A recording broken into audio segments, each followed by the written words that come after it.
আল্লাহ তাআলা কোরআনে বলছে যখন কোরআন পড়া হয় তখন তোমরা ফাসতামিউ লাহু মনোযোগ দিয়ে শোনো এবং ওয়া আনসিতু চুপ থাকো লাআল্লাকুম তুরহামুন অবশ্যই তোমাদের উপরে রহমত বর্ষিত হবে। তাইলে দোস্ত এটা জরুরি, একজনই শুনুক আমার কোনো অসুবিধা নাই, কিন্তু মনোযোগ দিয়ে শুনুক। গাফেল কোনোদিন লাভবান হয় না। এ খামখেয়ালি করতেছে, কেন হাসে কেন কাঁদে, আল্লাহর কথার প্রতি খামখেয়ালি, এই অপদার্থই থেকে যায়। এ জীবনেও কোনোদিন জিন্দেগি সুন্দর হয় না।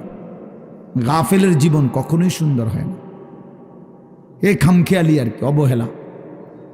কোরআন শরীফে আছে আল্লাহ তাআলা স্পষ্ট বলছেন যত লোক জাহান্নামী হবে সমস্ত জাহান্নামী ব্যক্তির একত্রিত পরিচয় আল্লাহ বলছেন উলাইকা হুমুল গাফিলুন, এরা মূলত গাফেল।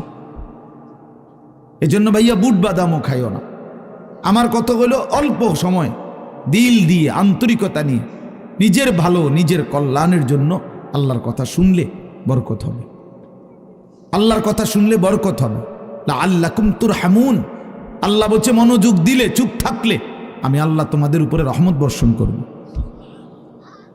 রহমত বর্ষণ করব।